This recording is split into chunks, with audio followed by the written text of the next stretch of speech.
in a free and open society. And we are, as a people, inherently and historically opposed to secret societies, to secret oaths, and to secret proceedings. I think a new world order is emerging. An inside job? How dare you? How dare you? To create, so to say, mass-produced models of human beings arranged in some kind of a scientific caste system. We shall go on to the end. We shall fight with growing confidence and growing strength in the air. We shall never surrender.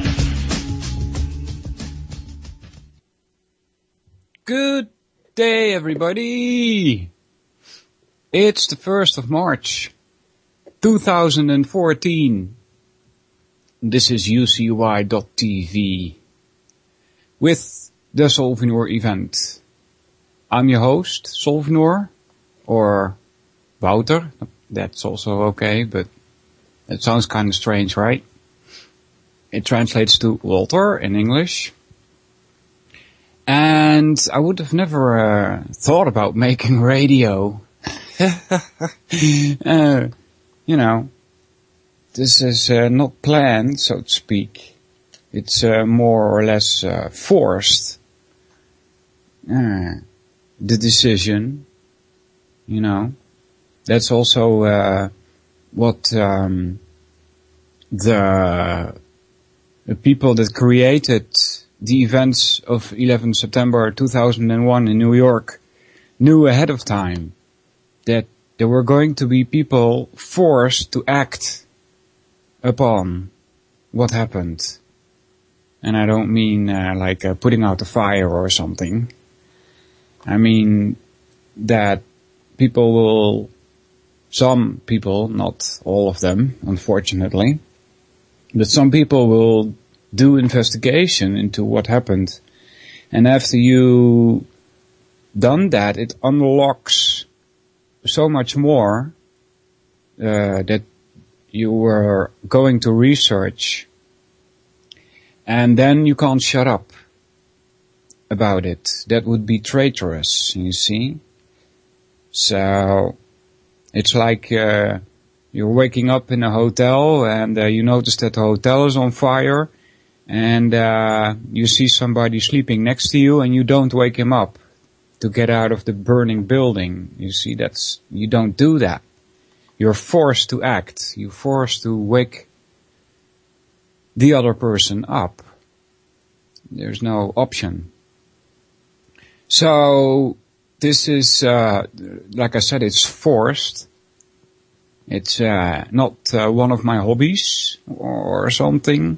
I don't do this for fun, but it has to be done. Yeah. And so, at first I tried to wake up people, but that doesn't work. It just doesn't work. They say the same. There's some parallels here with the so-called spiritual New Age garbage that is out there.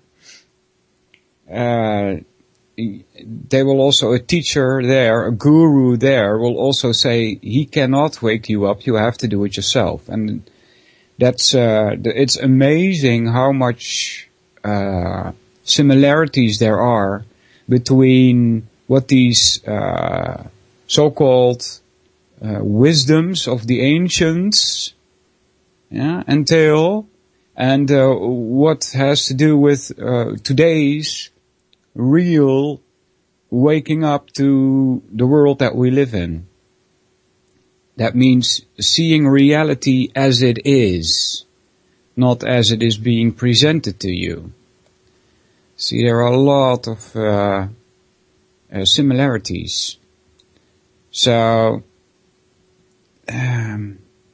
I stopped trying to wake people up because they have to do it themselves. There's no other option. It's a change of consciousness much, much bigger than any change you will get from taking any kind of drugs. You know, ayahuasca or something will not help you. On the contrary, I think. Will only confuse things even more. So, the consciousness change comes from adding more knowledge to your memory. Speaking in computer terms, more or less. And then using logic on the available knowledge that is out there. The grammar is the same as knowledge. Before you use your logic on the knowledge, though, you should make sure that your grammar is correct. In other words, check your sources, check the information.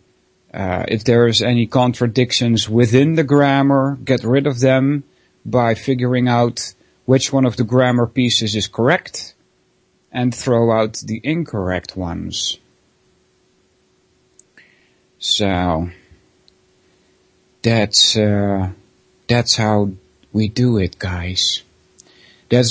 So I stopped waking people up, trying to wake them up. Instead of that, I now present tools with which you can wake up. Okay? So these tools, they are not presented to you at school anymore. They used to be, but they don't do that anymore.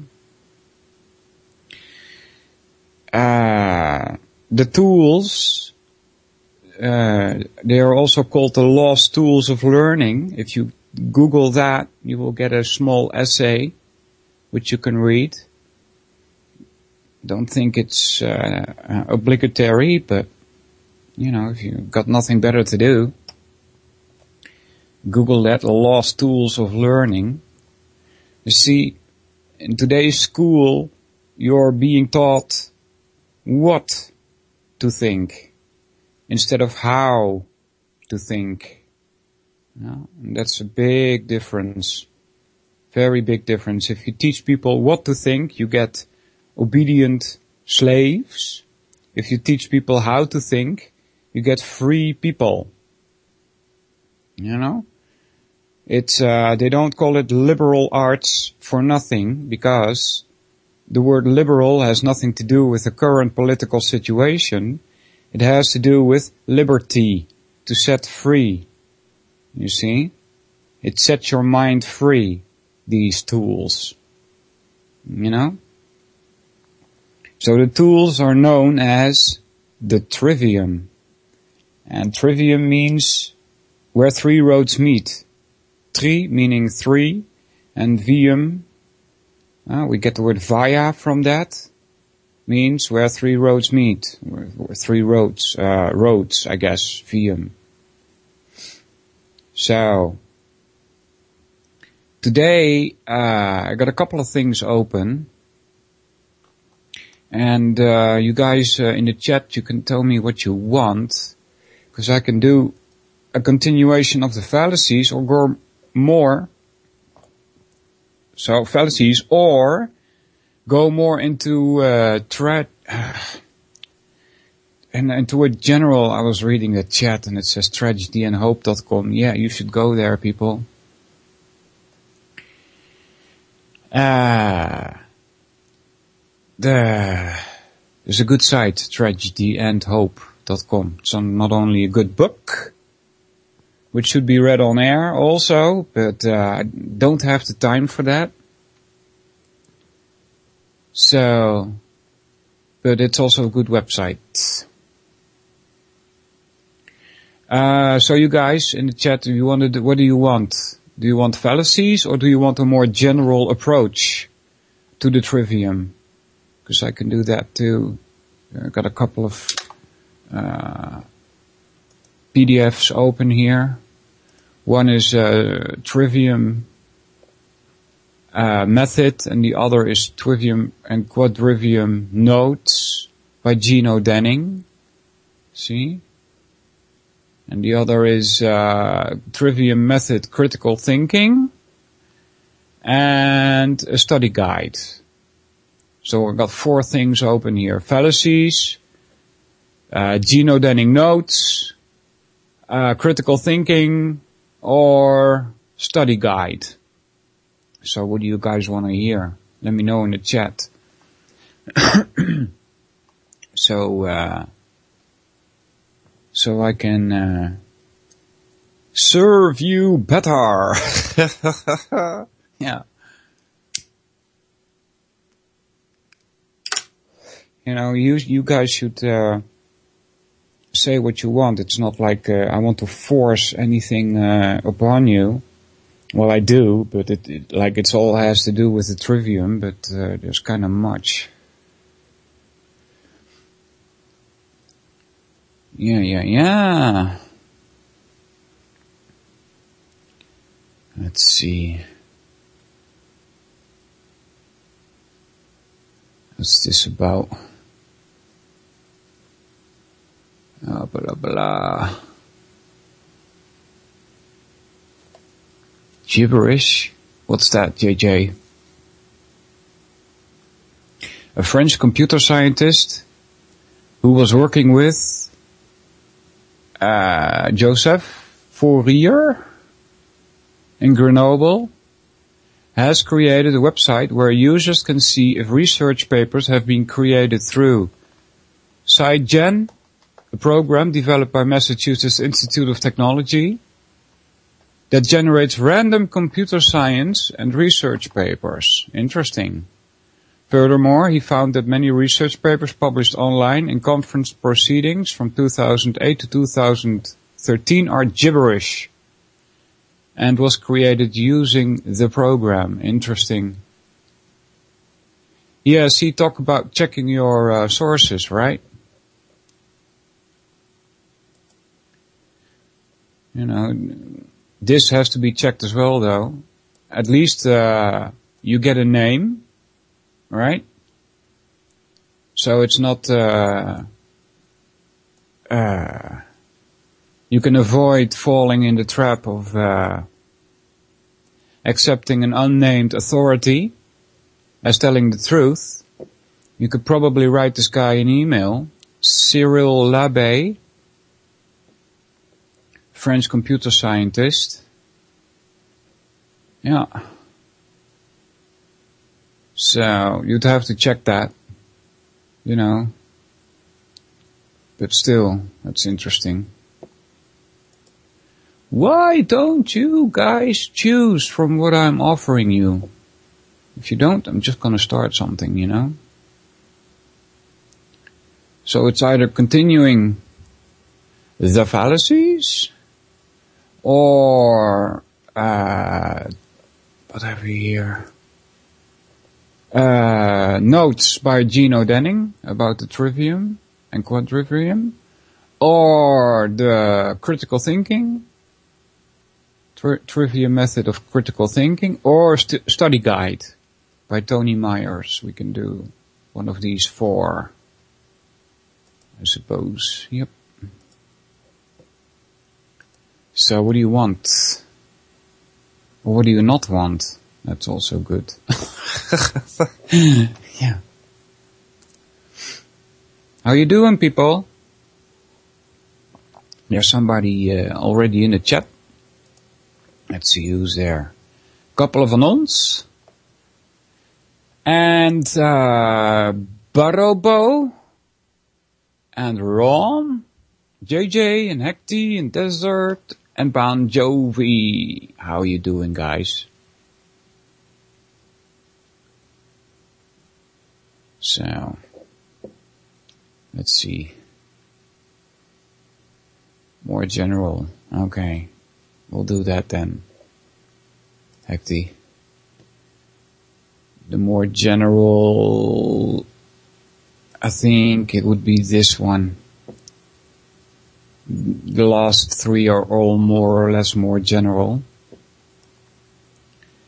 So, let's see if we can size this a little bit better. Choop. Okay. This is, hold on. Need to move this here so I can see this.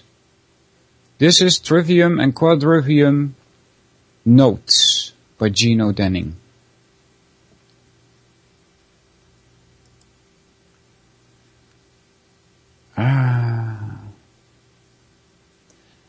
The first hand mode. Yeah, I don't know why it's called that. The first hand mode. Yeah. Brackets open. The Trivium pattern of organization. Brackets close. Alright.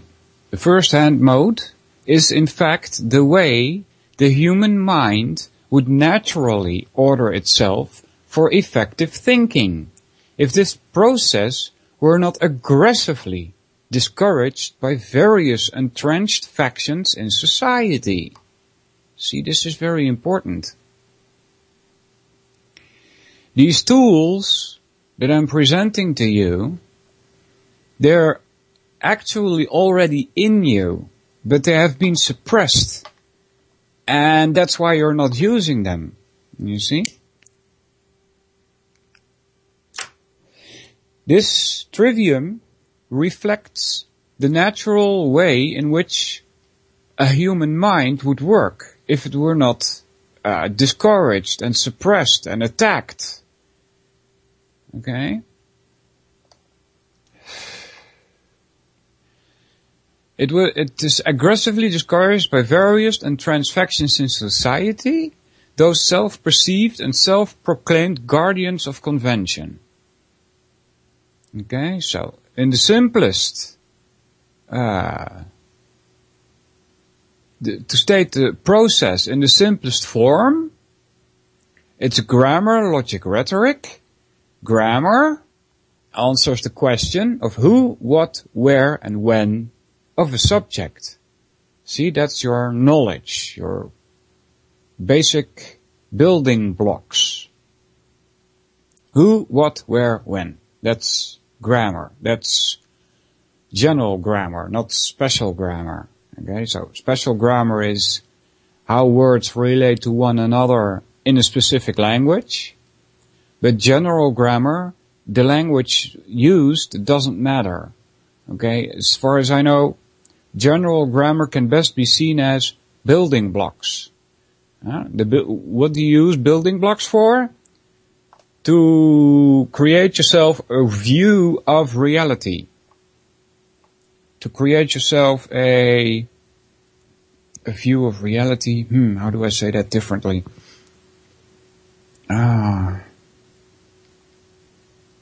It's not an understanding yet. That's why view may be a wrong word. The building blocks, yeah, you see, just because some of these building blocks, they may not fit, you know? So you'd have to throw those away. The ones that don't make a nice structure, you can throw out, okay? So the building blocks are used to create a structure. And you're using the second step, logic, to see if there's any contradictions within the grammar, within the building blocks that you have, so you can throw out the wrong ones, but also the understanding of the correct grammar should be in place. If not, contradictions will arise. Okay, so if your structure has contradictions, it will not stand, you see, therefore it falls apart. So you have to have a correct understanding of the correct building blocks also. Okay, so grammar answers the question of who, what, where, and when of a subject. Then 2, logic, answers the why of a subject. And 3, rhetoric, provides the how of a subject. These are the simplest explanations, simplest form. Okay? You see, logic has the grammar already in it. Why? Because logic in itself is useless unless you have something to use it on. You see? So, that's why you start with grammar. Then you use your logic on the grammar. And then rhetoric, the third step, has logic and grammar in it. You see?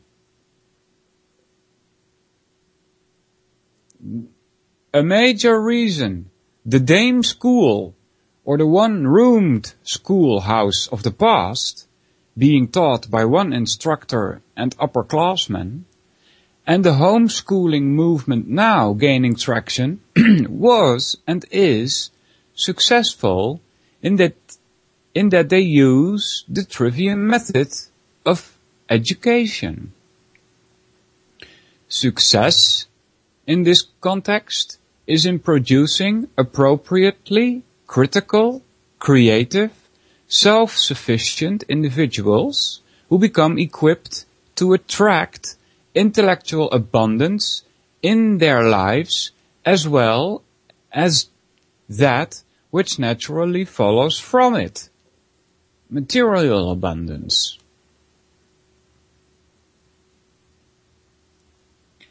So, yeah, Spanner in the network says the facts have been rigged. Yeah, that sentence is a contradiction in itself. You see? Because if it had been rigged, then it's not a fact. Then it's nonsense. You see? That's why you need to check your grammar. You need to make sure your building blocks are in order and throw out the incorrect ones. If somebody tells you a lie, then about something, he gives you information, but it's a lie, then it's not a fact. You see? And it's rubbish. It's gibberish. It's useless. And then Desert says, yeah, with dual meaning sometimes. That's ambiguous, Desert. Okay? Always try to speak in terms that are not ambiguous. You know? Sometimes, especially with English and Dutch, German, words can have different meanings. And then you put it in a sentence, and then, you know, the sentence can be seen as having different meanings. And that's not how you should communicate stuff. And then Ronald says, if you tell a lie often enough, it becomes truth. Yeah, that reminds me of Bush. You gotta propel the propaganda, he said, right? It's unbelievable, the arrogance of these people. But yeah, in a sense, it becomes a truth if a lot of people accept it. That's a meme, you see? Then it's a meme. But because I'm a philosopher, you know, I have quite a strict idea about what truth is. Okay? So, because you see, there is no difference between truth and reality. Okay, those are two of the exact same things. And because reality does not change depending on how you look at it or how you define it, doesn't matter, you know? Reality is what it is, regardless of your consciousness or how you feel about it. Doesn't matter. Same goes for truth. It is what it is, regardless of what people think about it or how they feel about it or what people's consciousness is.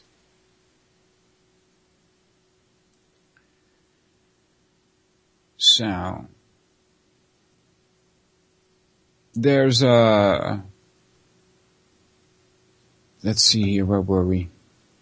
If a person has not been exposed to this method, it is difficult to communicate to him the serenity of mind and self-assurance, spiritual abundance. That's what I would also agree with here. It's the self-assurance that gives you the spiritual abundance. Not this new age nonsense that is out there. Let's try this again. If a person has not been exposed to this method, it is difficult to communicate to him the serenity of mind and self-assurance caused by this competence to appropriately validate one's own thinking, as well as the thinking and doctrines of others. This is very important. I mean, I became more self-confident after I woke up. But since I've been introduced to the trivium and getting acquainted with it, the confidence is growing even stronger.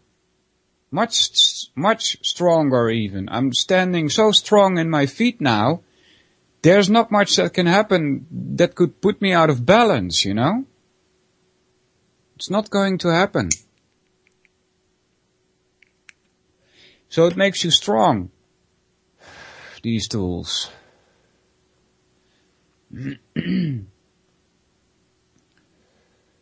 Yeah, that is what that is what a subjectivist would say. That reality changes. Okay, let's do a little test here, Desert. If you say that reality changes based on perceptions, could you prescribe to me in a sentence on the chat room a statement that is true for you, but not for somebody else? Okay, so if reality changes based on your perception, you should be able to come up with something that is true for one person, but not true for the other. Because if the other has a different view, a different perception, then according to you, the reality would change. Okay? So, make a statement that is true for one person, but not true for another. That is reality for one person, but not for another. You should be able to do that, Desert.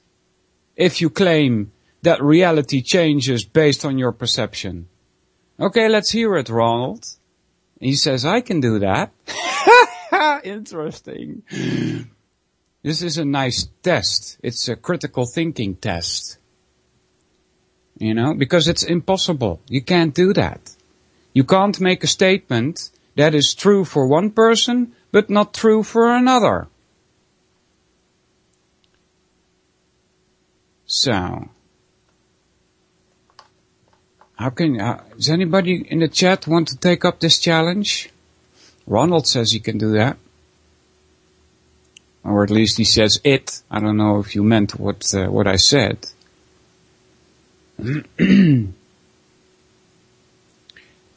So, let's see.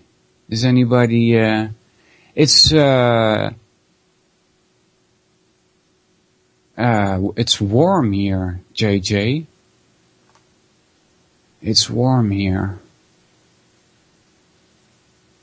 Yeah, look, Span, if a person is likable, it depends on the person you ask. Okay, so but let's say I like JJ, okay? That's true for me, but it's also true for Peter. You know, for Peter it stays the same. I like JJ. That doesn't matter. He can dislike JJ, doesn't matter. Doesn't change reality. You know? And Desert, he said he just did. What did you type, Desert? Desert says, quantum physics proves your point. Is that a statement? Let's, blah, blah. I don't get that. That's not really a statement, Desert.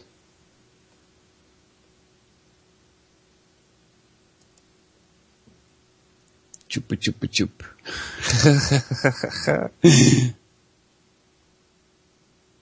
Yeah. This was in a course from Logic. That's not really a statement, Desert. You know, what did he say? Quantum physics proves your point. What point?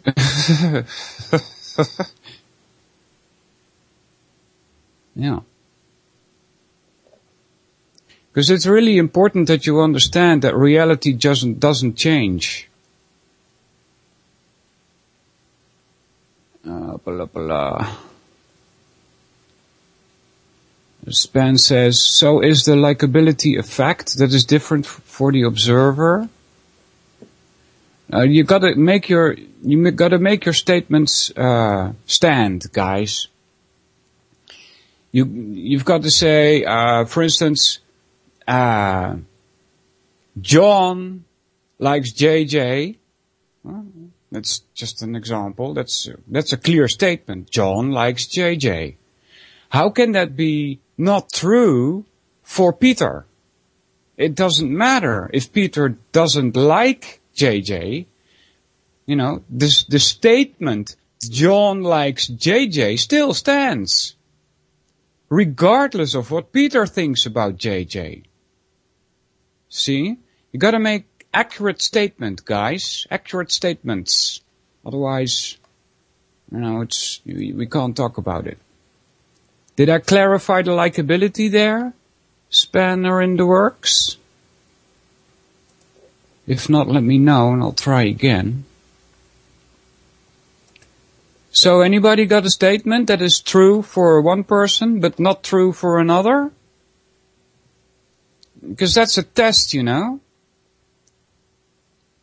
Well, there's intonation missing, Ben Jovi. But it's a test. It's, yeah. So you heard that JJ doesn't like Peter, right? But if I do like Peter, the statement is, I like Peter. And that statement is still true for anybody who doesn't like JJ. You see? But, this is important. This is about reality. It doesn't change. If it could change, then yeah. You could make a statement that is true for one person but not true for another. But there's no way you can fix that. There's no statement that you can make that would be true for you, but not for somebody else. Let's say, for instance, your statement is, I have a cold, or I am sick. Okay, those are clear statements, okay? I am sick, but Peter is not sick. You see? That doesn't matter. The statement that I am sick is still true for Peter. Doesn't matter that he's not sick. I am sick. You see? Or you could say, Marissa is sick. Okay? That's a statement. Marissa is sick. Or Marissa has a cold. But, Peter doesn't have a cold. Okay? That doesn't matter because Marissa still has a cold, whether Peter has a cold or not.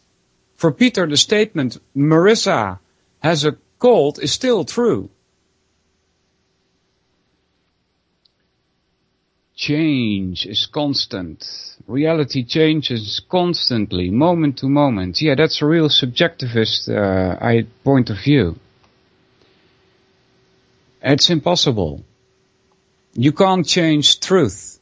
There's no difference between truth and reality. And you can't change that which is true, that which is real. You cannot make something that is real unreal, and you cannot make something that is unreal real.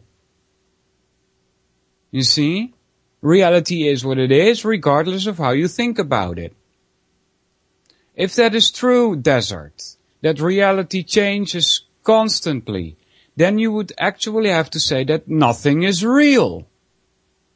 You know, because, then that would mean that certain unreal things can become real. And certain real things can become unreal. Can you give me an example of that? The power of propaganda rears its beautiful head again, he says, dependent on who defines the truth. No, you can't look at it like that. You cannot define truth. Truth is what it is. And then Bohr says reality is that which is unchanging. I would agree with that. Yeah? Reality doesn't change. Same as true. Or truth doesn't change. Something that is true cannot be untrue the next day. You see? Something that is real cannot be unreal the next moment. In the same regard, the same respect, and the same time, I should add there.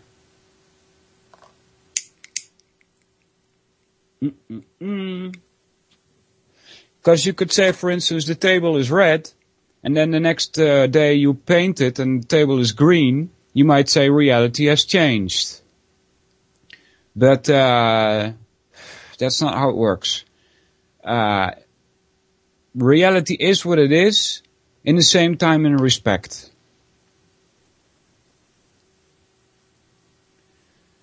In today's society, truth has definitions that are movable goalposts. Yeah. But that wouldn't be true. That would be illusion, right?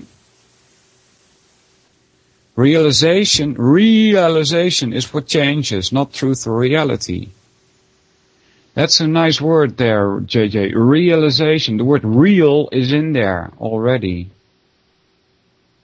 Huh? So, realization means to see truth, right? And you can have different stages of unraveling reality. Very good idea. A very good point there, JJ. You see, a lot of people in the past thought that the world was flat. That didn't make the world flat, did it? You see? Very good point, JJ. It doesn't matter how you look at it. Reality is what it is, regardless of how you think about it. And then, JJ says, continuing another very good sentence here, we realized the earth was more or less spherical. Okay, it's not a perfect sphere, but yeah, it's more or less round, not flat. You see there, how you look at it doesn't change reality. JJ gives you a very good example there.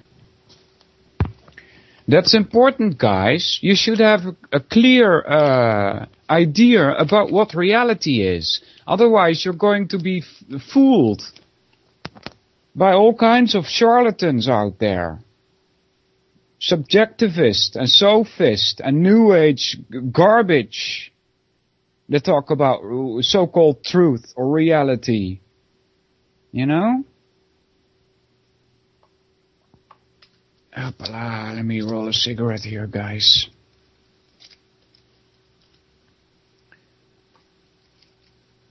Dan Cooper says, that which is not real does not exist. Well, those are two negatives in one sentence.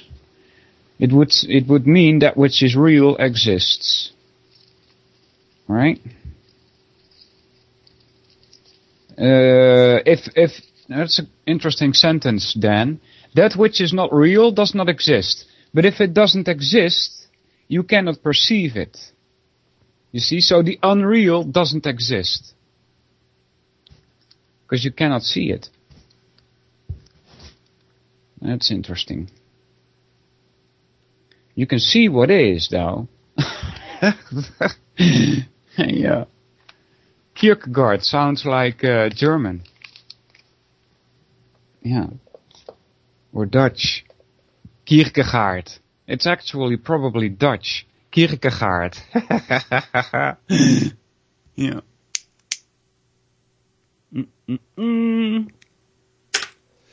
There, I light my cigarette. Interesting topic, guys.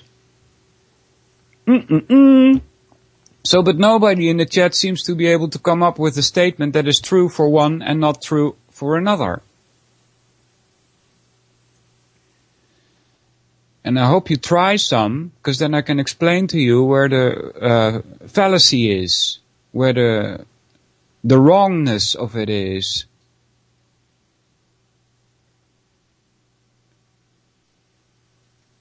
Well, Span says, reality has always been created by man. Well, that's not true, because reality was there before man was even born. You know? When the dinosaurs walked around, supposedly, let's say that 100 million years ago we didn't exist, I'm not sure about that, but let's just say mankind didn't exist then. At least it didn't exist 3 billion years ago when the earth was very, very young. Reality certainly existed, so how can it be created by man? See, that doesn't make sense, Spanner and Works. It's not true.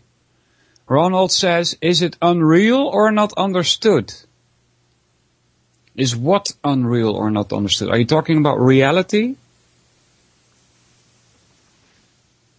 Blah, blah, blah.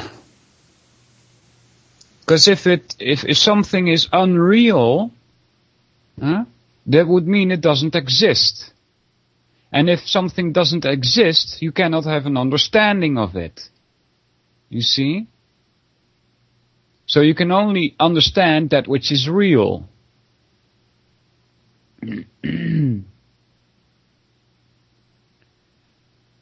Yuppa.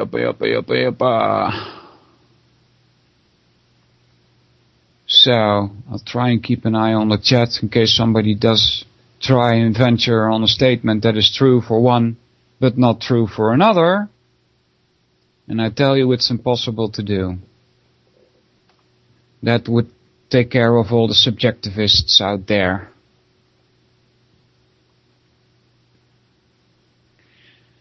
Let's continue here. No amount of personal counseling or therapy can generate the self-esteem or having the ability to orient one's body and mind in the world through what is his most distinguishing attribute. That of his own rational thinking applied in a systematic manner. Bon Jovi gives it a try. Well, it can be good for one person and not good for another. Well, define your sentence better. Bon Jovi. You could say, for instance, let's take something like a vegetable. Okay, so a vegetable is good for Peter and not good for Angela. Okay? So a vegetable is, that's a more clear statement, right? You gotta be clear about your statement, guys. Ben Joy, he says, well, it can be good for one person and not good for another. That seems okay, right? But it's really not. Because you have to be clear about your statements. You would have to say something like vegetables are good for Peter and not good for Angela. You see? Good for one person Peter and another person Angela. The fact that vegetables is good for Peter still works for Angela, even though it is not good for her. You see? vegetables are good for Peter and not good for Angela. That statement is, let's see, that should be in order, right? It still makes it true for both, you see. If vegetables is good for Peter, then it's good for Peter, regardless of the fact that it's not good for Angela. If it's not good for Angela, it doesn't matter for Peter, because even though it is good for him, it is still not good for Angela. Do you see? Did you get the point there, Banjo? I read your post. Yeah, I did.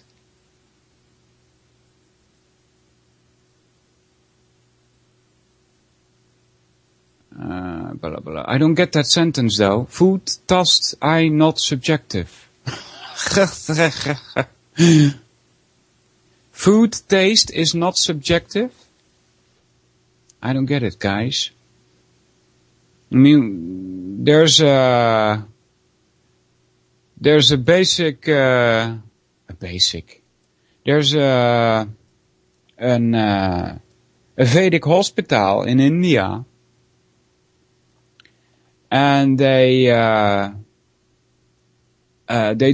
do certain tests to see, how the balances are in these people. And they think that, your body is a balance of certain elements like earth, water, fire, air, ether. And then according to the way in which how much kappa or vita you have, that is a proportion of balance of these elementals, you would start tasting differently. And they had one drink. They gave it to 5 people, the same drink, and in one person it tasted sour, and another person it tasted bitter, and another person it tasted sweet. That's how they figure out what kind of illness this person has.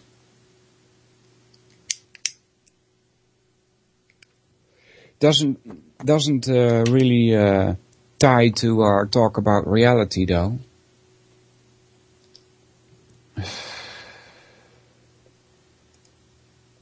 I don't get it either, Banjo. I don't get the point here. Food's music taste or food taste is not subjective?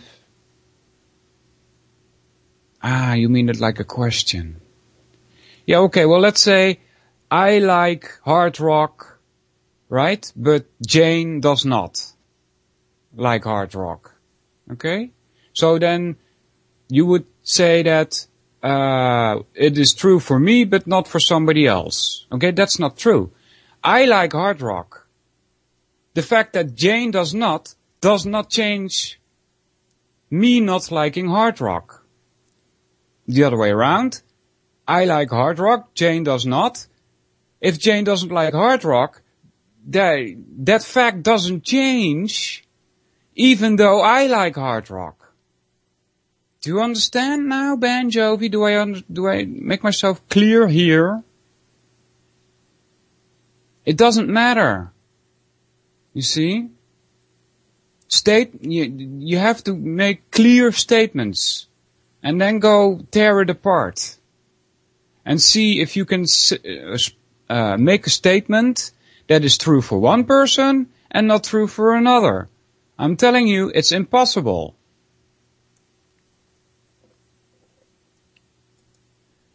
Okay, let's pick this up here. I'll try and keep an eye on the chat.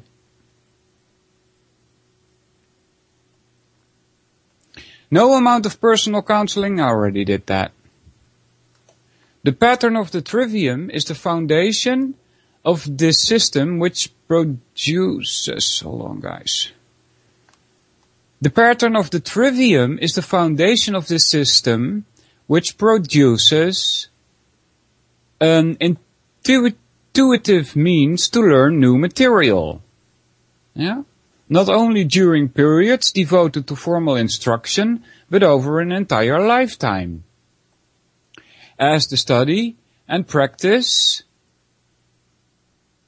of music allow the hands to intuitively and immediately produce melody on a piano, for instance, so the study and practice of the trivium produces intuitive and immediate critical creative thought.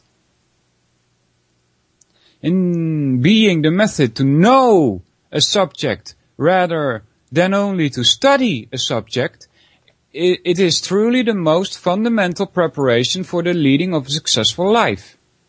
Okay? Here's another thing. When you're talking about reality and it being somehow able to change.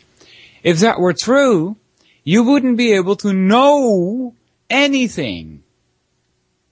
You see, because it's one thing at a certain point and then it's another thing at another point. That would mean that all that you know is useless. Because it's subject to change. You see?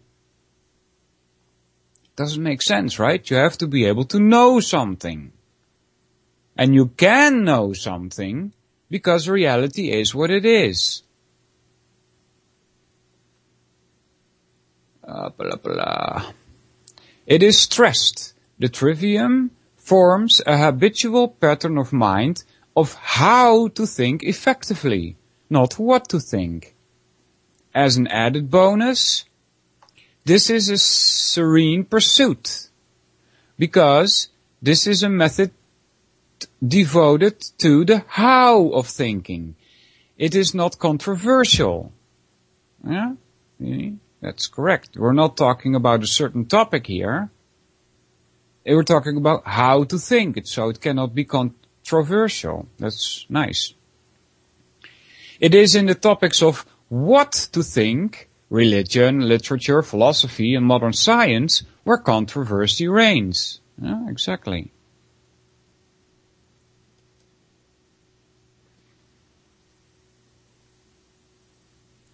The problem is, general education has not been the focus of the contemporary schooling establishment, but rather social engineering. It is a vile and protracted form of miseducation. After adopting the Prussian education method in America in the middle to late 19th century, this fault in educating our nation from the perspective of the general citizenry was compounded by applying the dangerous tenets of the pragmatic philosophy devised by William James and John Dewey. I recommend an internet word search on each of the itemized terms in this paragraph. Okay, that's William James, pragmatic philosophy, John Dewey, those two people on pragmatic philosophy. I would probably be able to wipe the floor with these two. You know, I feel so strong in how I view reality. There's no, you can't get a pin in between there. Oh, that's an interesting one, though. That makes that can raise some questions. Banjoy says laws of physics. That's an interesting one. He says laws of physics on Earth might not apply to other areas of the universe. Well, first of all, you're saying might not. Okay, so that's not a statement. That's a probability. Okay? We're not dealing with probabilities here. But there's another one that's interesting that I can mention here about laws of physics. Because you're talking about matter, right? How matter behaves, what laws they are governed by, right? Well, listen up, Panjovi. In the first couple of seconds that the so-called universe was created, if you want to go by the Big Bang Theory, there was no matter. You see? And so there could not have been laws to make these matter comply by. You know? So how can you call it a law of physics if it didn't even exist at the creation of the universe? You know, the laws of physics are not constant, as far as I know. We have a misunderstanding of that.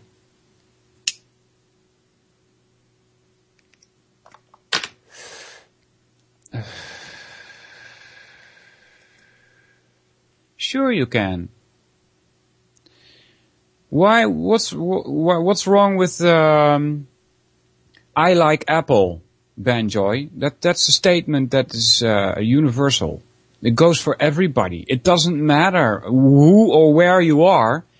I like apples. You know?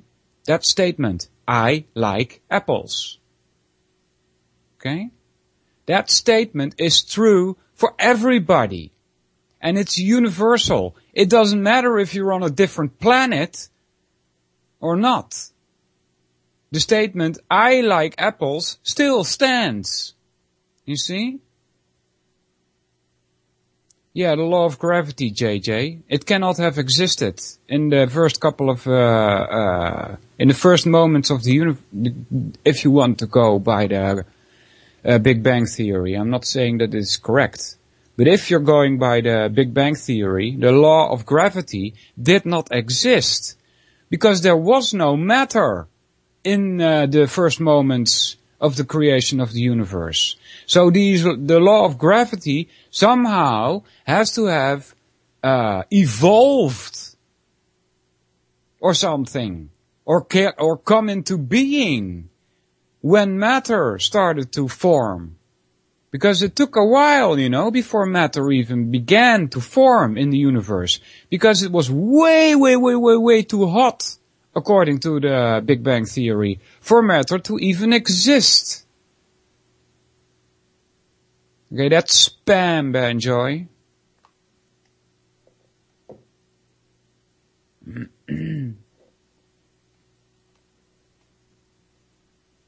That's called flooding. And it's I don't get, it's, you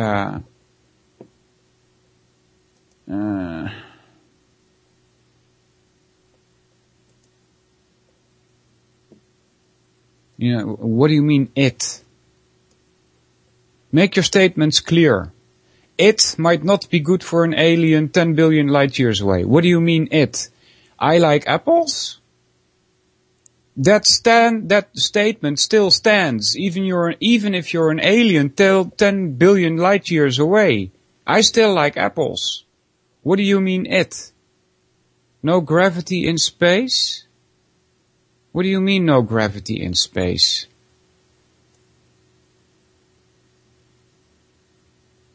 Come on guys, be a little more specific here.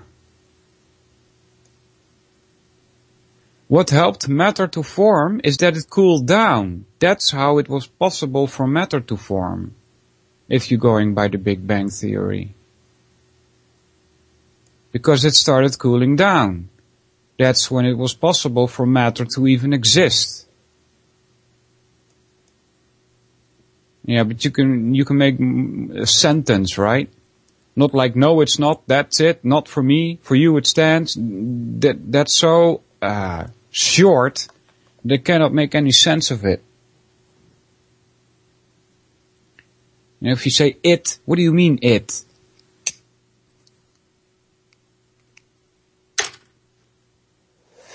That's interesting.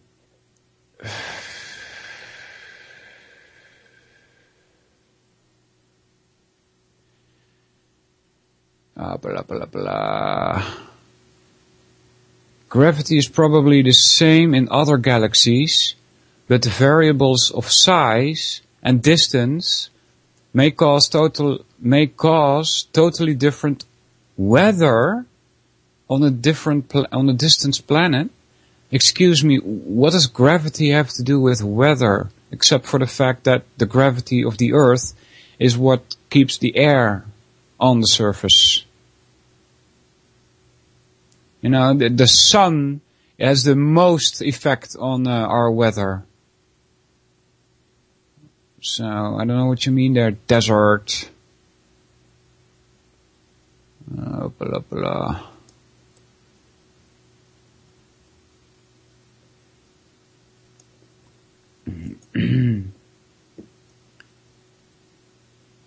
Choppa.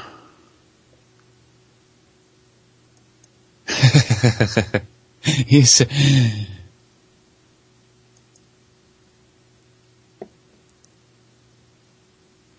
Yeah, let's pick this up where I left off, guys.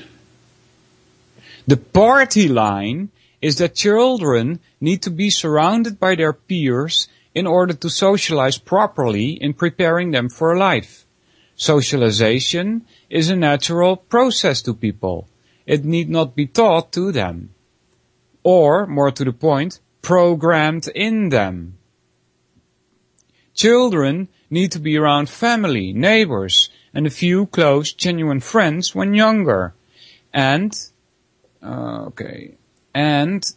participants in church. Okay.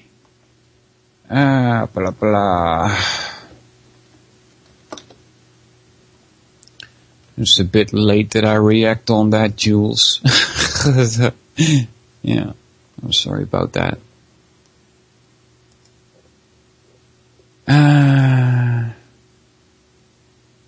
So that's the party line, right? Participate in church, social, civic, and charitable organizations in adolescence. Friends and organization, party line, it really reminds me of 1984. Yeah.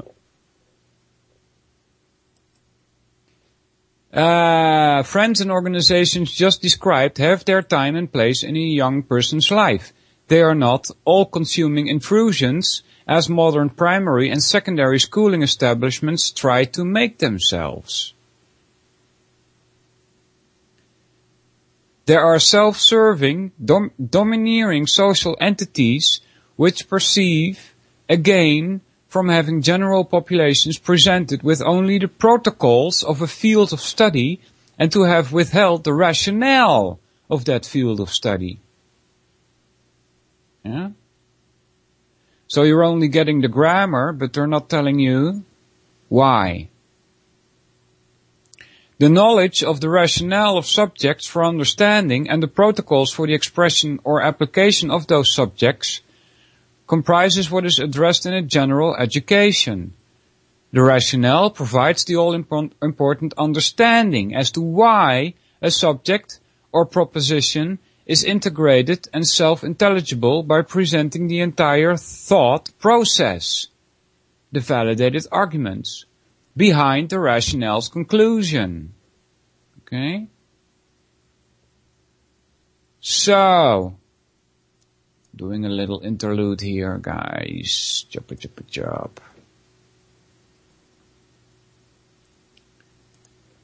Because I'm going to direct you to a website. And I have to stop the player there. Stop! There we go. It's called ucy.tv. Check it out, guys. Let's see. You can call in, even, today. So if you want to call in, you can do so. 718-717-8296. If you want to call in. 718-717-8296. You can find that number at ucy.tv also. So I'll try and keep an eye on that as well. So you don't call for nothing. Yeah. So it should be here, right? Yeah. Okay. Put that there. And see if I can continue here. The protocol is a set of instructions spawned by that consolidated understanding of the rationale with which to manifest an expressed outcome. By presenting only protocols, outcome-based education, which is in reality mind control or programming, is the openly stated goal of public schooling, not general understanding-based education. See? Our country is populated by the products of this policy of having only protocols presented and committed to memory. These products are designed to be obedient soldiers, pliable employees, imprudent consumers of goods and services, and otherwise uncritical servants of established corporate and statist interest. Very well stated. I'm not being trained to think critically and creatively. Students are programmed in reading and thinking only to the level of abiding to instructions. Reading a procedural manual or slavishly following edicts from on high issued by so-called authorities. Unfortunately, this is a mind-numbing action which becomes insidiously habituated. To be under the rule of taskmasters, to be dedicated as to what to think by others or via the media, to labor under the illusion of being a well-informed individual, to become a stillborn adult, a lifelong adolescent. These are the results of our century-old institution. The ideal of self-determination is trampled mercilessly, and in its place grows self-alienation. In being aggressively indoctrinated not to think, that is, in being programmed against our very nature, is it any wonder most of us live in a constant state of low-level fear and anxiety, disoriented in an ocean of chaos, without the ability to judge as to what we are appropriate, as to what are appropriate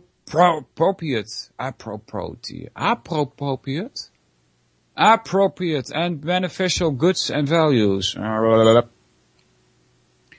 Alright, so without the ability to judge as to what are appropriate and beneficial goods and values. Yeah, that's a very important one.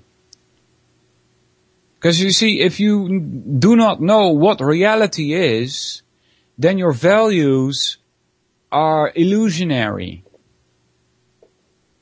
Man cannot long live or maintain health without his primary means of survival, the exercise of his rational thought. Yeah.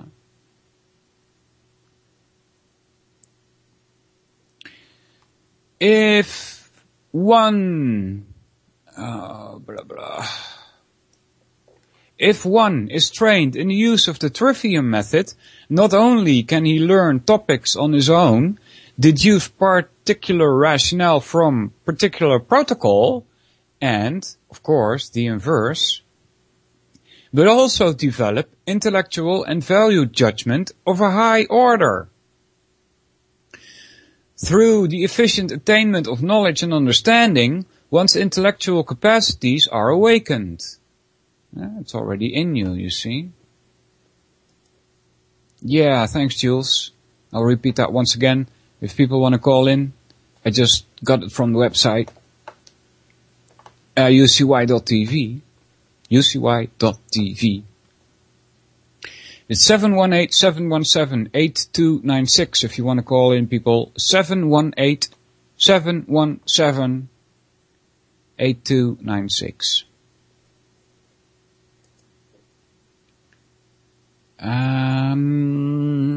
Where were we? Through the efficient attainment of knowledge and understanding, one's intellectual capacities are awakened. He will be comfortable at all levels of intellect, lower, higher, and subtle. He can look at the world, or anything else, with clarity and discernment. Then he can act accordingly and with assurance. See, there's a trivium in a couple of words also. See, it says, through the efficient attainment of knowledge and understanding. That's your grammar and logic. Okay? Grammar is knowledge, understanding is logic, and then it says, then he can act accordingly and with assurance. That's rhetoric. Rhetoric means action. Usable action, that doesn't make sense. Let's see here. Let's get this straight.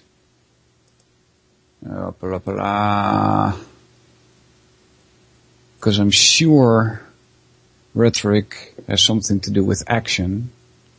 See? Classical rhetoric provides the how of a subject, but also applying. See? It's the application. Applying knowledge and understanding. See? That's grammar and logic. Applying knowledge and understanding expressively comprises wisdom. Or, in other words, it's systematically usable knowledge and understanding. See, that's rhetoric. Alright? So there you go.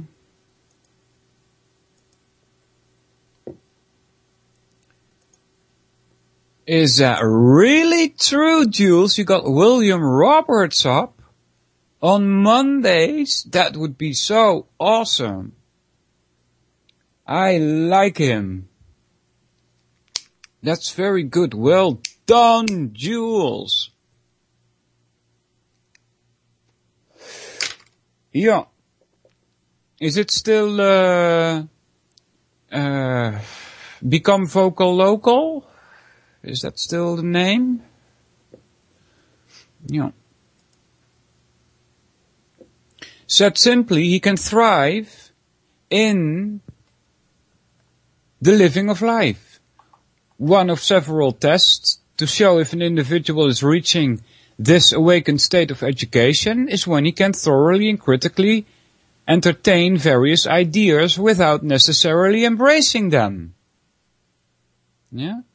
He comes into possession of a truly open mind, frees himself from his own opinions and prejudices.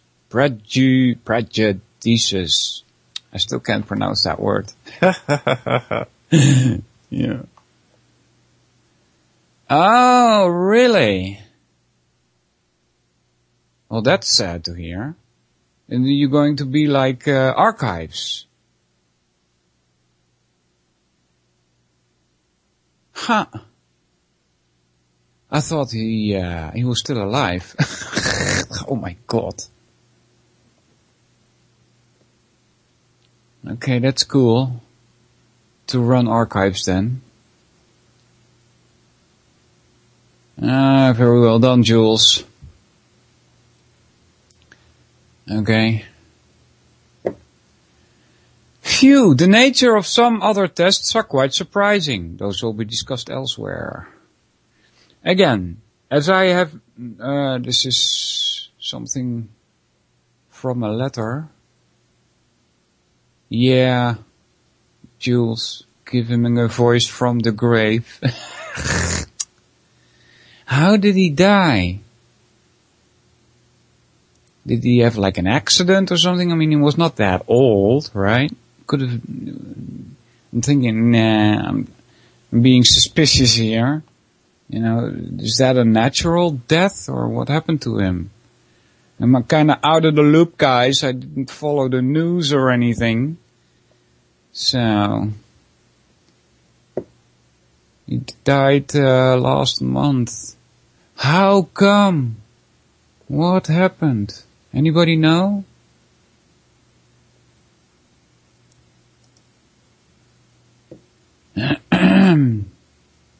Again, as I have not read your book, I suspect this is a letter from Gino Denning to somebody else. I suspect you have articulated the current cultural problems regarding the topic of learning and all of its effects. Because of the universality of its application, the trivium as it has for the last 6 millennia, that's a minimum. It says here between brackets. It's a minimum. Yeah, I would say that's a minimum also. Oh, he died of cancer, says JJ. Okay. That's not so good. So, but, this is what I heard from, Gino Denning also.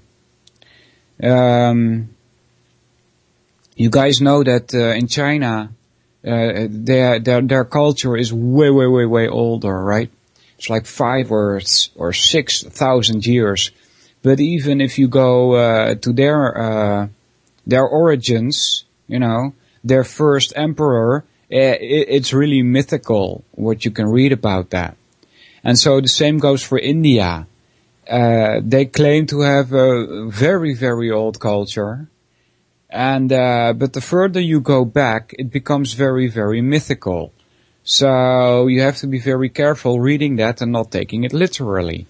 But the point, is that they knew about the trivium before that, you know, even before the Chinese culture was there. And probably even before the Indian culture was there, which means that it's older than 6,000 years, which doesn't surprise me because mankind has been around for, well, at least 100,000 years, most likely 200,000 years, and probably older than that. Okay, so how the human mind works is already at least 100,000 years old, probably 200,000 years old, and maybe even older than that. Okay? Because, so let's try this again. Because of the universality of its application, the trivium, as it has for the last 6 millennia at minimum, provides its adherent effectiveness in responding to most questions and situations encountered in life. The following are some websites you might find useful in exploring. And he gives a couple of websites here.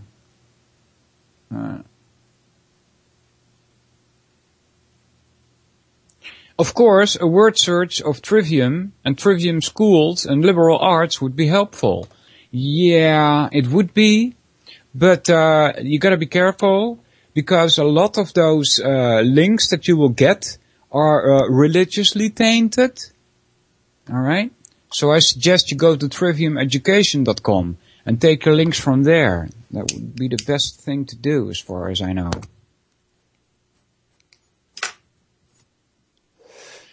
I wish you all the best to you and your speaking career, and I hope these might be seeds for furthering the cause of thought. Should you decide to research and write about them. Okay, that was part of a letter from Gino Denning. It continues.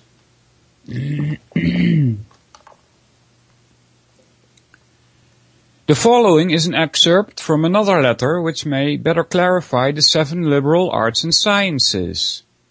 Liberal is used here not in a modern, but in a classical sense.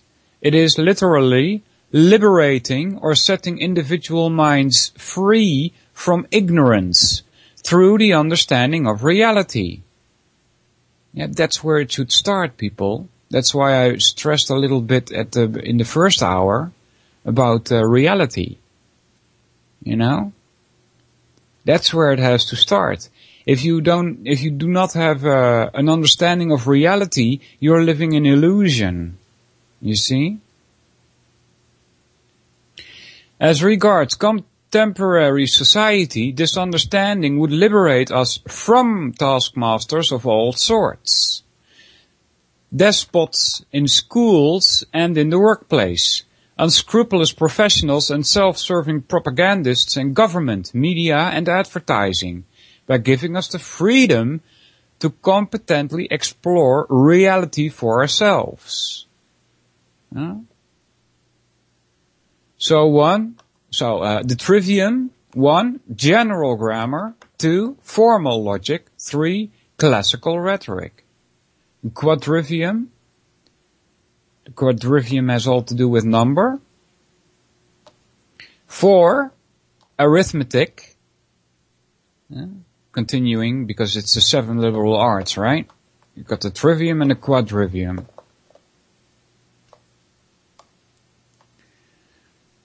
Blah, blah, blah. The quadrivium, 4, arithmetic, which is number.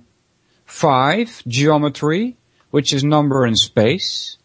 6, music, which is number and time.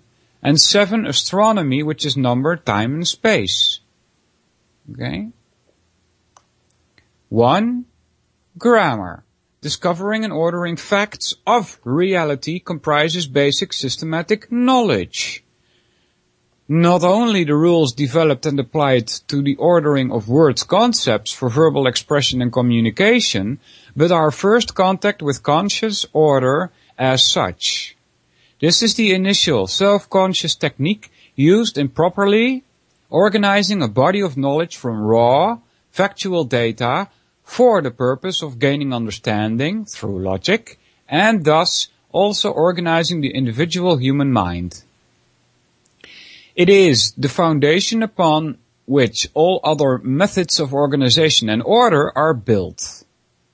Special grammar properly relates words to other words within a specified language, like Dutch, German, Spanish, General grammar relates words to objective reality in any language and applies to all subjects as the first set of building blocks to integrated or fully mindful objective knowledge. Think of nouns, verbs, A body of knowledge which has been gathered and arranged under the rules of general grammar can now be subjected to logic for full understanding, which, emphatically, is a separate intellectual procedure. 2. Logic. Developing the faculty of reason in establishing valid, that is non-contradictory, relationships among facts yields basic systematic understanding, or grasp, as I would rather call it. It is a guide for thinking correctly, thinking without contradiction. More concisely, it is the art of non-contradictory identification. Yeah, this ties all the way back to Plato, to Aristotle, guys. Law of identification, law of identity. Yeah.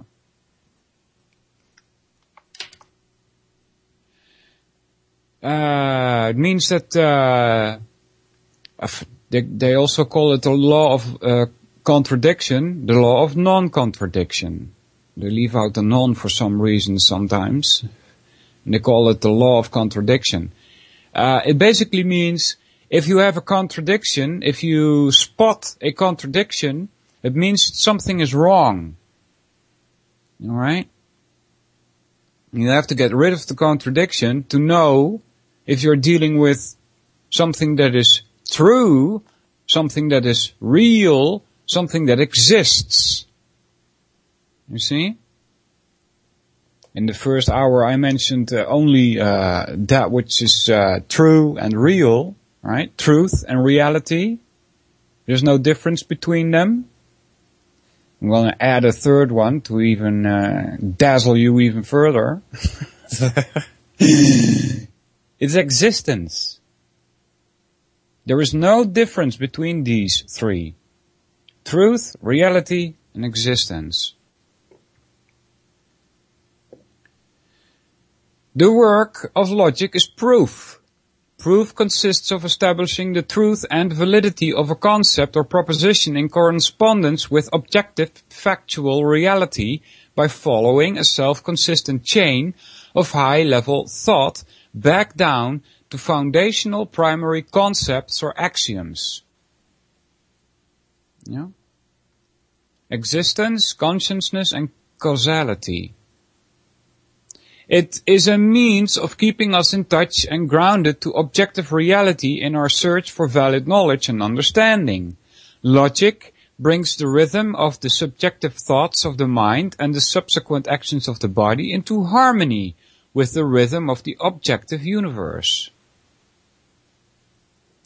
This is the intended tone of the entire letter, to amicably synchronize individual mental processes and their attendant actions with the processes of our surrounding natural factual existence over the period of a lifetime. Okay? Then 3, rhetoric. Applying knowledge and understanding expressively comprises wisdom, or in other words, it is systematically usable knowledge and understanding. See, the 2 words that I would like to stress here are applying and usable. Right? So rhetoric is not only like expressing yourself, you see. To explore and find the proper choice of methods for cogently expressing the conclusions of grammar and logic on a subject in writing and or oral argumentation. It's also rhetoric. The enunciation of those conclusions is called a statement of rationale. The set of instructions deduced from the rationale for the purpose of application of those conclusions in the real world is called a statement of protocols. Okay?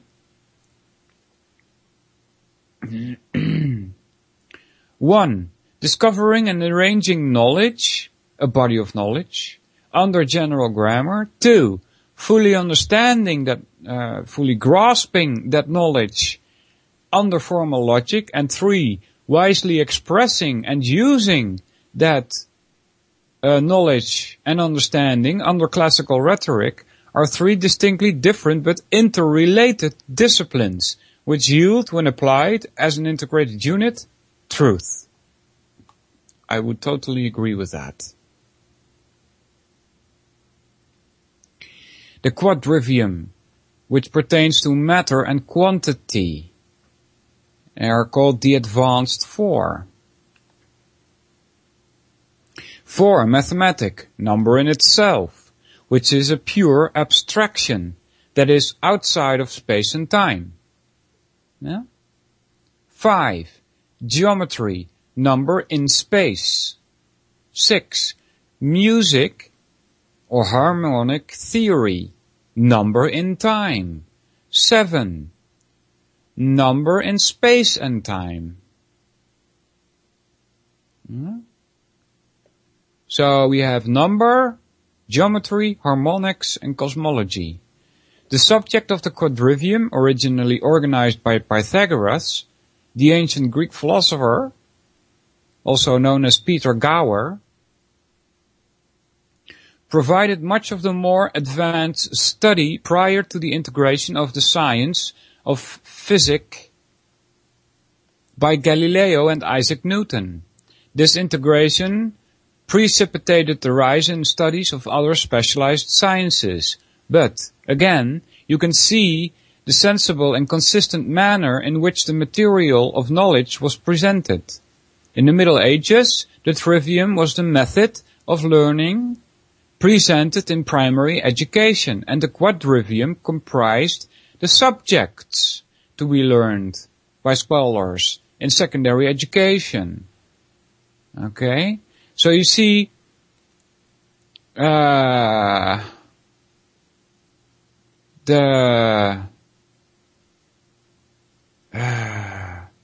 trivium is a method, not a subject. That's the point here.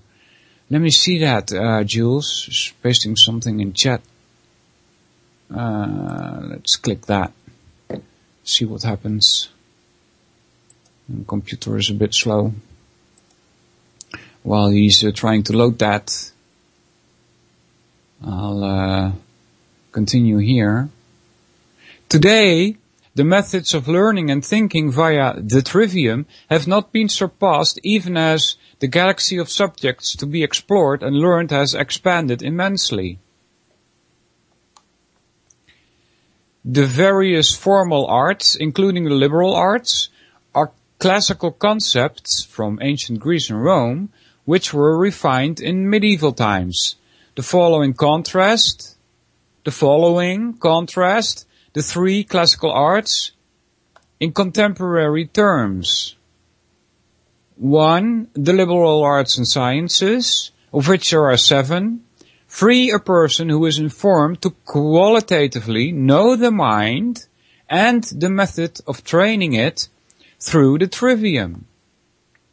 Knowledge of the quadrivium provides an individual the freedom to quantitatively discern the aspects of physical nature, the realm of extension. Mind does not possess this quality. Mind is more like insight, right? In human perspective, mind and matter are the total of reality. Yeah. Blah, blah, blah, blah, blah. Really? I'm thinking where does consciousness fit in there? You're saying that in your definition of mind you have consciousness already in there? I don't know. The liberal arts are the study of reality as well as a guide to abundant living in that reality.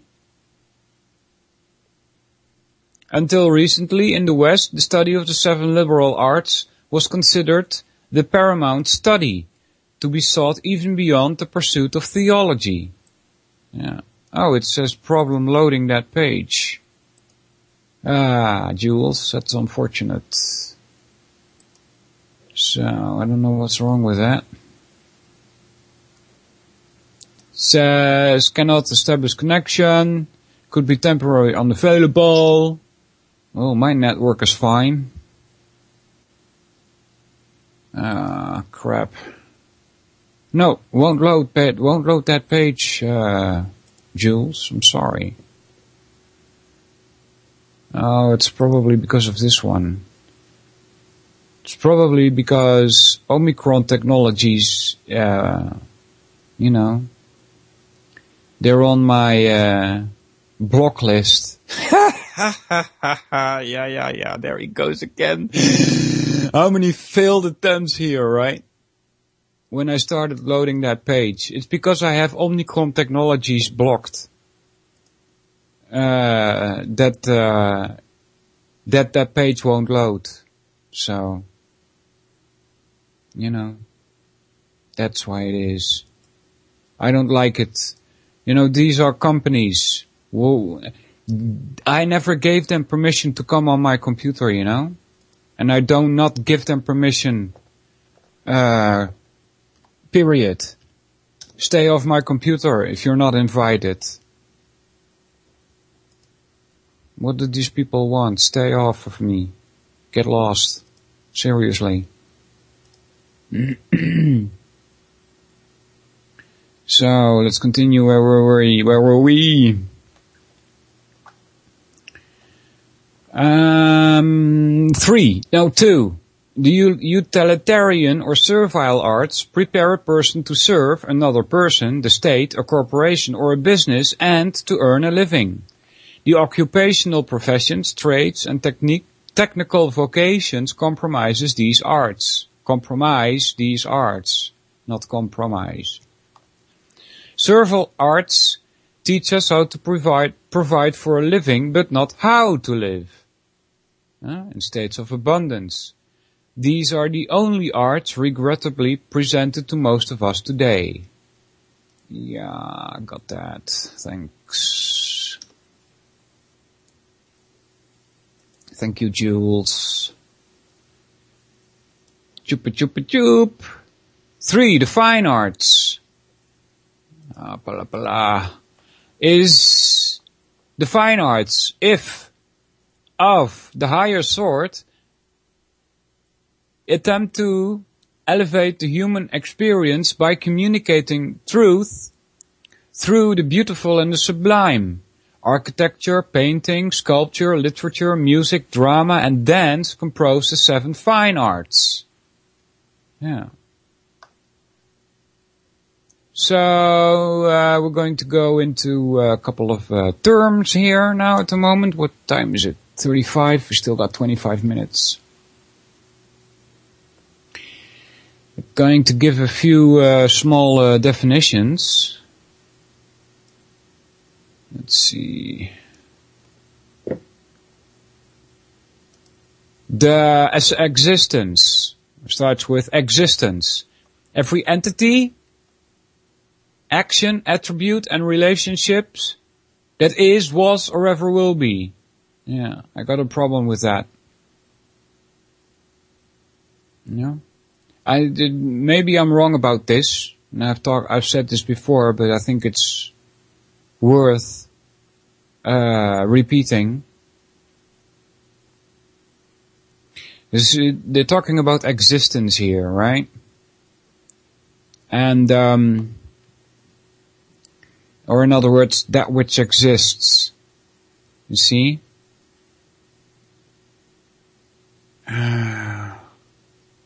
The point is that in the past or in the future, things do not exist anymore or do not yet, as far as I know. You see? There's only now in that sense. You know, it says here, existence, every entity, action, attribute, and relationships that is, was, or ever will be. Well, 2,000 years from now, you know, there might be things in existence, you know, but they do not exist at this moment. Interesting. That doesn't contradict this term here, this term. How about the past?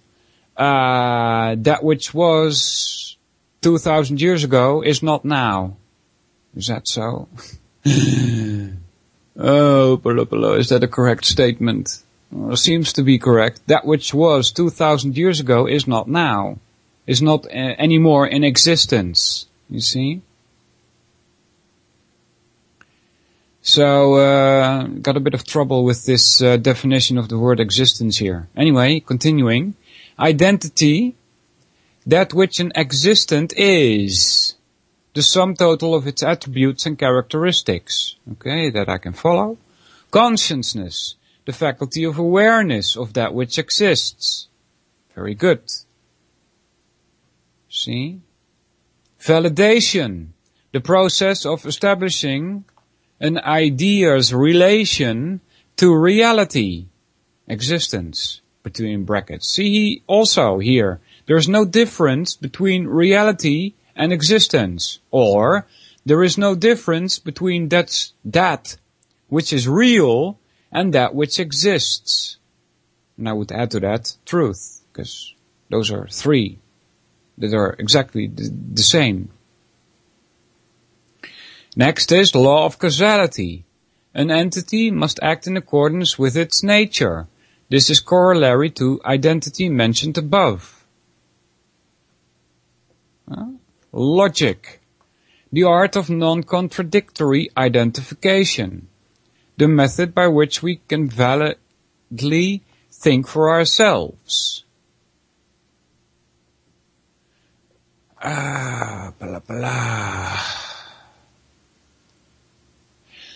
That in which reside all beings and which resides in all beings. Oh yeah, I remember this. This is from the Gita. From an Upanishad, I'm sorry. This is not so good, guys. This is far too controversial, I would say. Okay, so I'll read this for you, but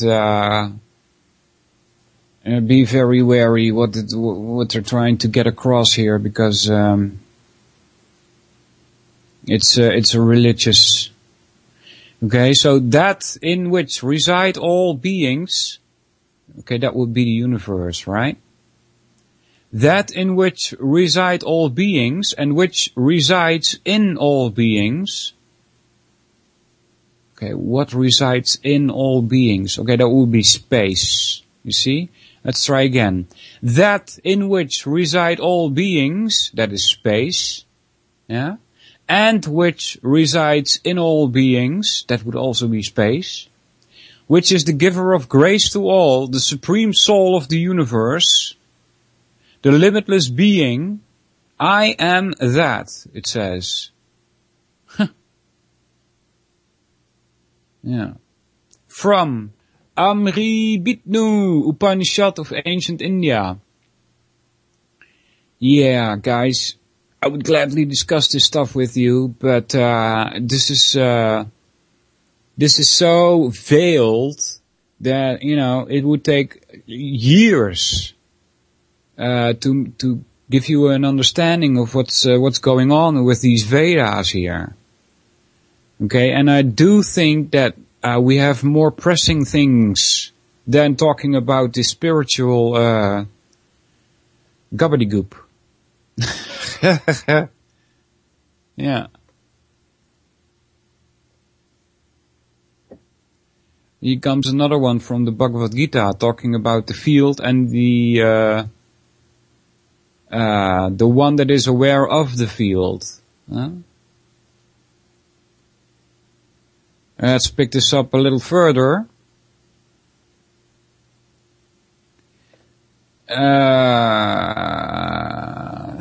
Because I don't agree with what it says here. Because the field is translated in Vedic literature as the body. You know. There are those who discern through the eyes of knowledge that there is only the field and the awareness of the field. The field is the body, guys. That's what it says. That's a literal translation. But then here, this references, according to this PDF, the first one would be philosophy. That's what I read of said about space. And then 2 is modern science, field theory. No, it doesn't refer to that. Not at all. This refers to a belief system. Alright, this is from the Bhagavad Gita, and this is a very rough translation. I can give you better ones. But this says, there are those who discern. And this is, I would say it's indoctrination because of the words that are used. Okay, it's dogmatic thinking, what's going on here.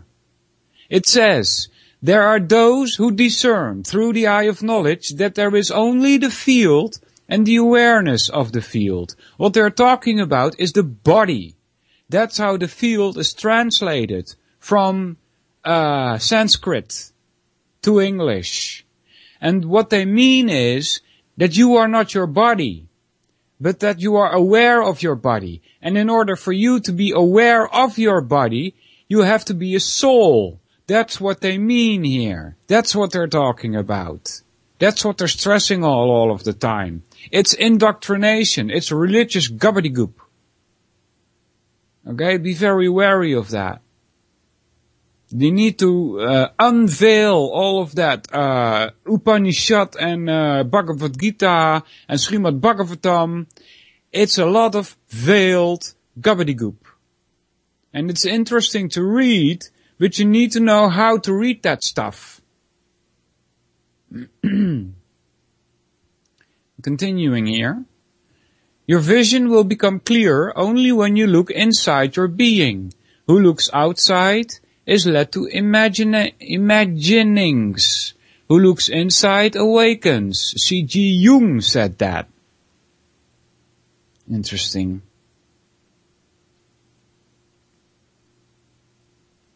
I would disagree with this also. I could state the quite opposite, actually. Who looks outside awakens, and who looks inside sees nothing. That's what I would say, because there's nothing inside. There is nothing there. And who looks outside awakens means, what I mean with that is that when you look at the things that are being presented at you, that means which comes from outside, right? And you get rid of the contradictions in there, and use your own brain, that's when you start waking up. Alright?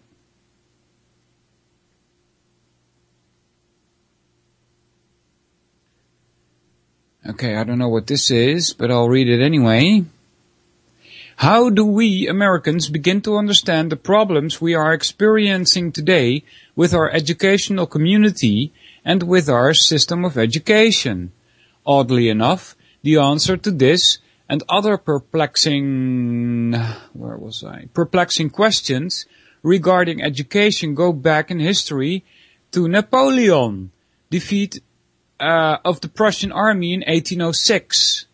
Because of the Prussians' failure to defeat Napoleon, Germany took a long, hard look at its institutional primarily its school system. Let's try this again. Oddly enough, the answer to this and other perplexing questions regarding the education go back in history to Napoleon's defeat of the Prussian army in 1806. Something is wrong with my memory here. Because of the Prussians' failure to defeat Napoleon, yeah, see? What do you mean? Regarding, and to go back to Napoleon's defeat of the Prussian army. Isn't that supposed to be defeat by? Anyway, because of the Prussians' failure to defeat Napoleon, Germany, took a long, hard look at its institutions, primarily its school system. This introspection led to the conclusion that Prussians' pride and power could only be restored by restructuring that system. Yeah, thanks. Thanks, dude. Yeah, I'm sorry to hear that, JJ. That's sad to hear. Yeah.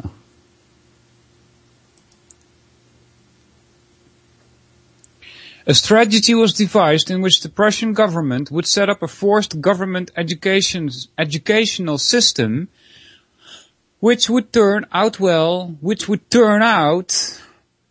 well-disciplined students who would follow orders without questioning authority. To accomplish this feat, the goal of educating children became a national priority, permeated with strategies adapted to turn out a national workforce rather than an educated citizenry.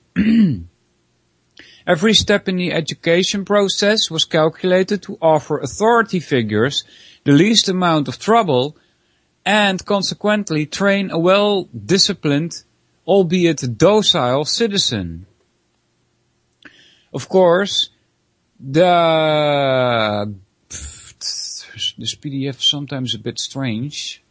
Starts with all kinds of weird symbols, which I cannot read. So I have to read half of the sentence first to know what it says here. Of course, the government's attitude towards ordinary citizens did not carry over to the aristocrat upper classes. About 200 families. In Germany,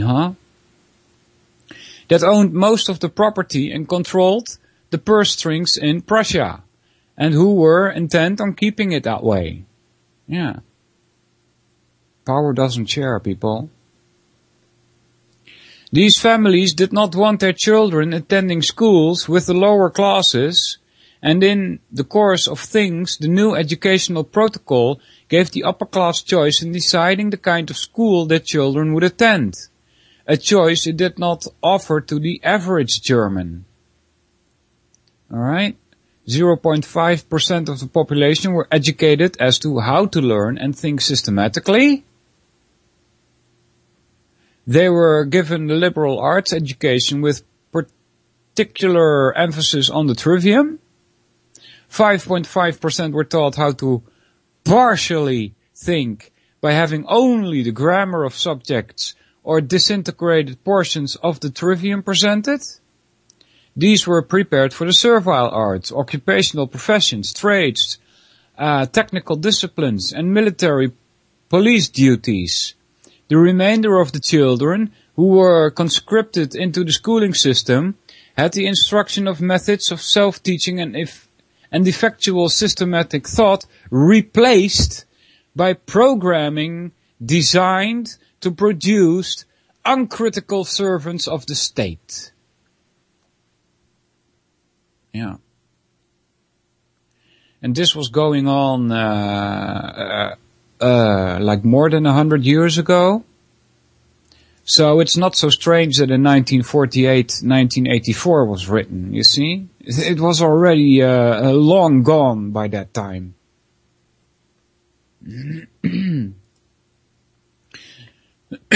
Excuse me, guys. The Prussian system may seem familiar to Americans in that it demanded compulsory attendance, national training for teachers, national testing for all students. Important because it gave the government the ability to classify children for potential job training. National curriculum set for each grade and mandatory kindergarten. That's a German word, kindergarten. Kindergarten. Mandatory kindergarten was necessary because it served to break the influence of the mother over the child, thus making the child more responsive to government influence. So how did the Prussian system get from Germany to the United States, and what reasons were offered for its adoption here? The Prussian system proved to be a success for that governmental purpose. By the late 1800s, men in the United States, including Horace Mann, Barnes Sears, and Calvin Stove, heard about the successes of the Prussian system. They traveled to Germany to investigate how the educational process worked. Upon their return to the United States, they lobbied heavily to have the Prussian model adopted. Those traitors! Alright? How it used to be. Up until the late 1800s, a good education in the United States could be obtained without governmental interference or oversight. That's how it should be.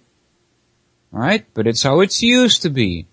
Surprisingly, 50% of a population of 3 million in 1776 were indentured servants and 20% were African slaves.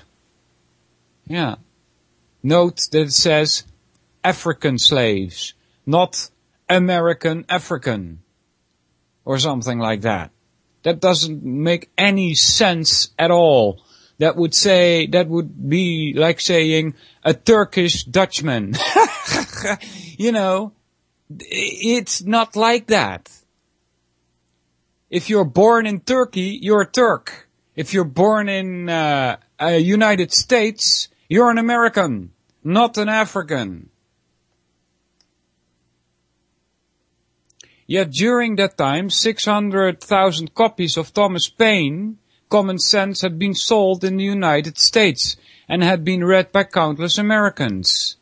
By 1812, with a population of approximately 7 million, Pierre Dupont wrote in education of the United States that out of every 1,000 persons, fewer than 4 can read or do numbers. Really? How is that? That's in 1812? Out of every 1,000 persons, fewer than 4 can read or do numbers? Really? He attributed this fact to traditional dinner table debates over passages read from the Bible. That's what it should say. It's that out of every 1,000 persons, fewer than 4 cannot read or do numbers. Yeah, I'm sorry guys, that's because this PDF is throwing around all kinds of strange symbols all of a sudden. So 0.4% illiteracy, that's good. You see, in 1812.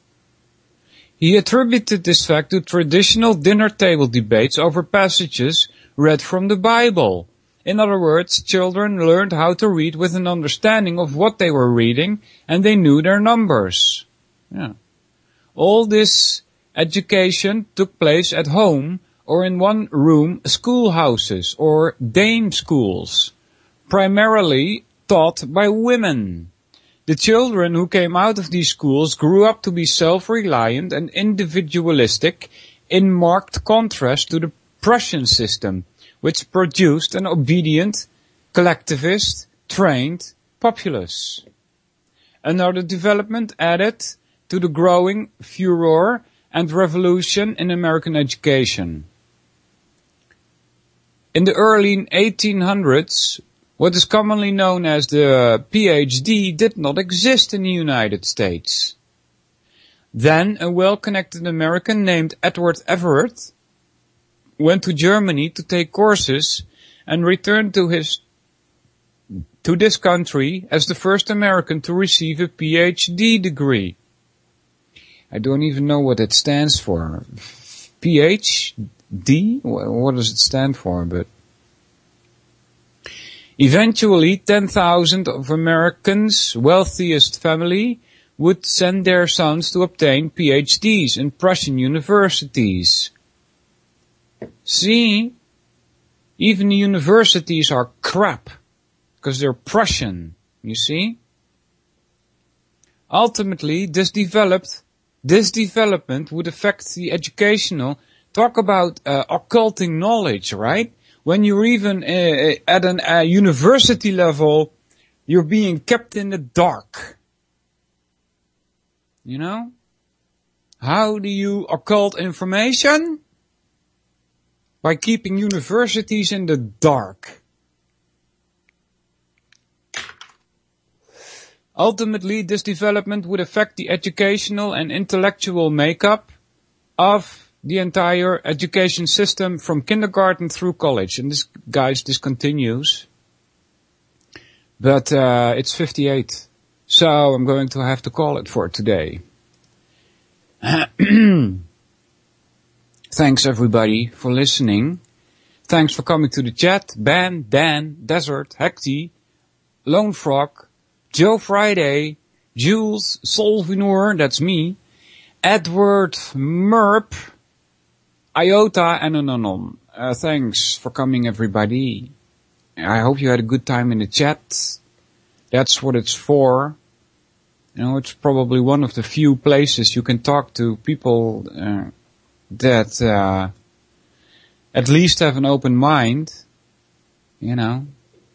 So, take care everybody, stay tuned to UCY.tv, and I'll be back next week. See you later. Opposed to secret societies, to secret oaths, and to secret proceedings. I think a new world order is emerging. An inside job? How dare you? How dare you? to create, so to say, mass-produced models of human beings arranged in some kind of a scientific